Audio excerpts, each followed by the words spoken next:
morning. This morning I listened to Speaker Pelosi give us historical references. The one that she skipped was Alexander Hamilton when he wrote, "There will always be the greatest danger that the decision to use the impeachment power would be driven by partisan animosity instead of real demonstrations of innocence or guilt." Today is the day that Hamilton warned us. Today, with the Speaker announcement, she has weakened this nation. It was not new news. They always had this pre-written timeline from the day they got sworn in. Let's go through their timeline. After winning the majority, they had to decide who would become the chairs of their committees.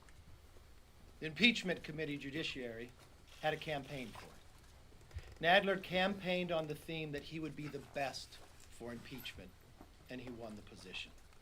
On the very first day of swearing in by their new freshmen, they got them the majority. After holding their hand up and swearing to the Constitution, in celebration that night, Congresswoman Tlaib said, "We are going to impeach the mother." That was their goal from the beginning. Or in May of 2019 of this year, Al Green, who has entered the impeachment from the very beginning, said if we do not impeach the president, he will get reelected, to show them the true reason of why their timeline is written. The sad part about this timeline, they've always had it written, they just never had a case or proof, so they had to bring professors in. Had Speaker Pelosi spent at least 48 hours and waited until the transcript came forth, America would not have to go through this nightmare. If Speaker Pelosi would have paused and actually listened to the hearing yesterday, she probably would not have made the decisions that she made today to try to change her own timeline. Had she listened to the Democrat constitutional scholar, Jonathan Turley, he said there was no bribery, no extortion, no obstruction of justice, no abuse of power. He said this would be the fastest, thinnest, weakest impeachment in U.S. history. This is from the individual who did not vote for the president. This is from the individual who is not a Republican. The further they get from their timeline, the further they get away from their own requirements of an impeachment. Even of this year of March, the Speaker of the House said impeachment was so destructive to the nation that it had to be overwhelming, compelling, and bipartisan. That was the criteria she laid out for the nation and for her conference. It's just not the criteria she held herself to. This is the day that Alexander Hamilton feared and warned would come. This is the day the nation is weaker because they surely cannot put their animosity or their fear of losing an election in the future in front of all the other things that the American people want. They don't even have a budget. We don't even have a trade agreement that was signed more than a year ago to make this country stronger. We're not lowering drug prices. We're not rebuilding this nation. Why? Because the timeline that they started from the day they were sworn in, down to the very freshmen announcing what they would do on the night they were sworn in, to the selection of the chairs of who would oversee the impeachment, has come true today. It's not a day that history will be proud of. It's not a day I hope America ever repeats. Take a question. Yes? In 2016, you said that candidate Donald Trump was one of two people who are paid by Vladimir Putin, the other being former Congressman Dan Rohrabacher. Do you still believe that Vladimir Putin? I didn't believe it then. It was a joke, and you took it to an extent that's not, and that's really embarrassing that you would even ask that. Yes? You mentioned that Speaker Pelosi offers way to need for bipartisanship. Mm-hmm. Can you guarantee that there will be no defectors here, the Republicans will be united? I don't need to guarantee. I'll show you the vote. If she laid out a criteria, the Speaker of the House, telling the American public of March of this year that impeachment was so divisive that it would divide the nation, that the only way we could move down that it had to be compelling, it had to be overwhelming, and it had to be bipartisan. Well, we've had that vote on the floor for an impeachment inquiry. And the only bipartisan vote that turned out there was not to move forward. So the standard that she gave to the nation, that she gave to her own conference, she will not hold her own self to. Why? Because she wrote this timeline before she was even sworn in for president. She picked the committee chairs based upon what she wanted to accomplish in the timeline. The freshman that gave them the majority said it on the night they were sworn in. The individuals that first moved the impeachment said the reason why they were afraid of losing. The committee that it went to yesterday, 2/3 of them, if this is the jury, had already voted for impeachment before they heard. If they had listened, and who'd they select? 3 Democrats to a witness that Republicans could invite? We invited a Democrat. We didn't invite a Republican. We invited a constitutional scholar, someone who didn't even vote for the president. Why? Because this is too important. We would stick to our own standards of constitutionality. And what did that individual say? It's the weakest, it's the thinnest, and it's the fastest impeachment in history. And he said there was no bribery. But you know what's more importantly what Turley said? He said if there is abuse of power that you want to impeach this president over, that's not the case. It's actually the abuse of Congress if you move forward based upon what they want to do. Why would they not listen to that? Why would she not hold herself to the standard she said to move forward? But that vote was before we had heard any witnesses, that was before this investigation. Now, are you confident that not a single Republican will back? I am more confident that the bipartisan vote on impeachment that comes to the floor will be no. Yes, sir. All of the witnesses yesterday, including Mr. Turley, though, expressed concern about the obstruction part of this, the president's just blanket refusal to comply with any subpoenas. Why shouldn't the president of the United States have to comply with lawful subpoenas from Congress? And do you worry that this president sets an example for a Democratic president in the future who might just say, I'm not doing it? I watched President Obama do this. If you watched the hearing yesterday, Turley was asked the question from John Radcliffe. And he stated and agreed, no bribery, no extortion, no obstruction of justice, no abuse of power. That was the answer. I do not understand what they have going forward. They have a timeline, but they have no proof, so they brought professors in. They selected professors that were donors to the Democratic Party.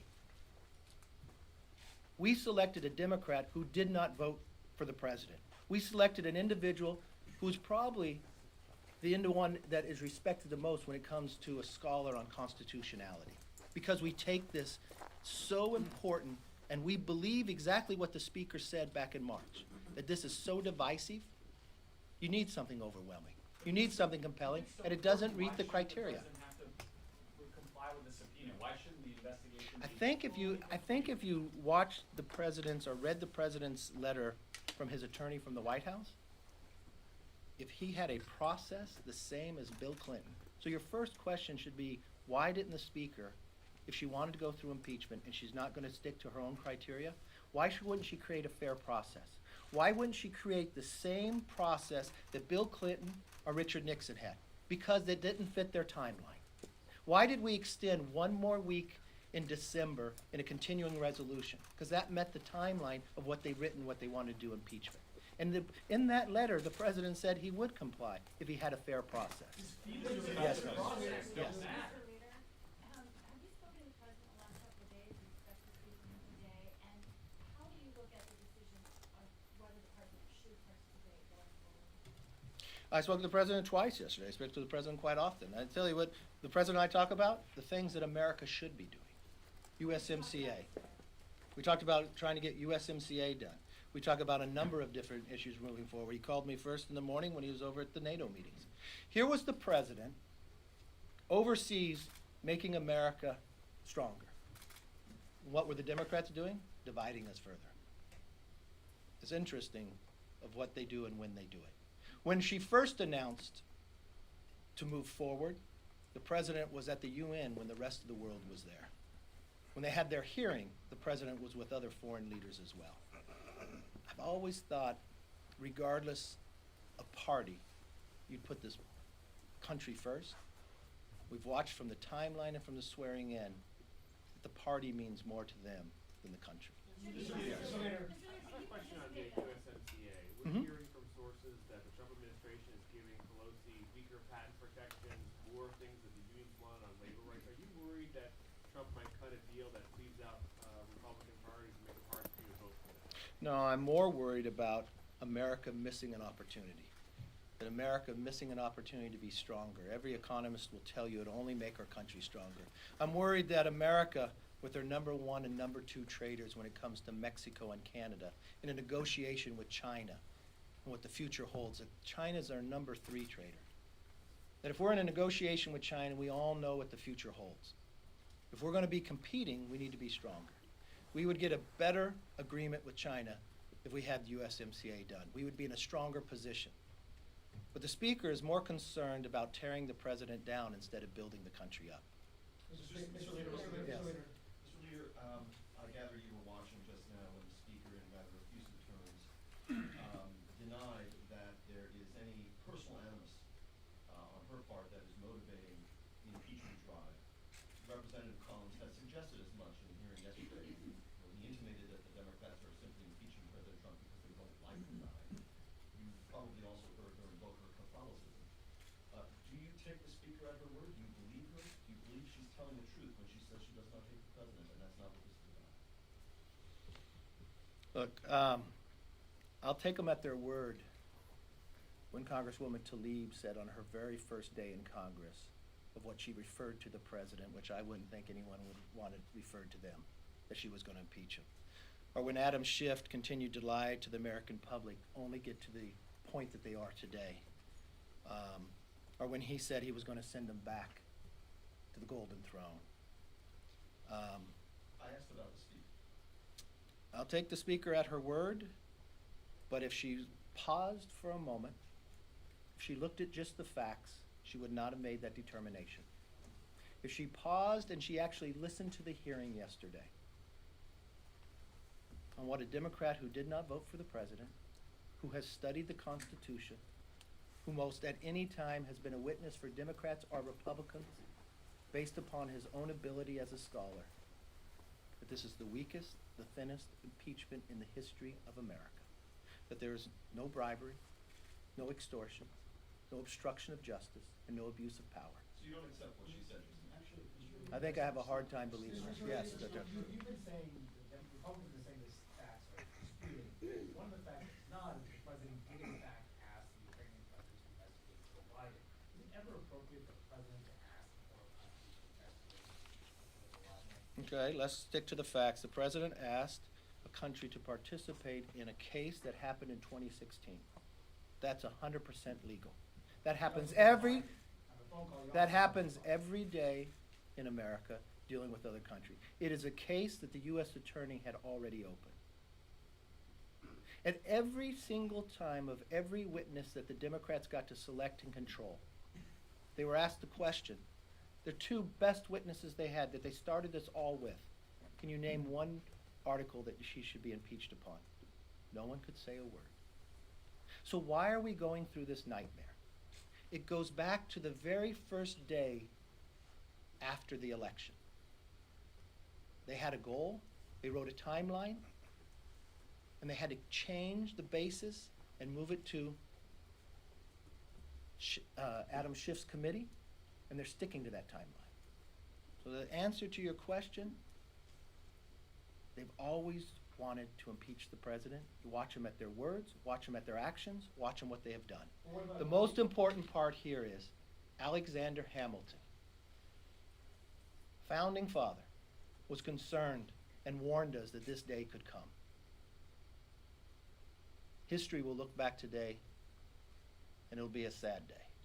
We hope that at any time, whoever has this power in this country, that they never repeat what Alexander warned us would come, and that this day will never happen again in America. Thank you very much. Yes, for Biden investigation, sir?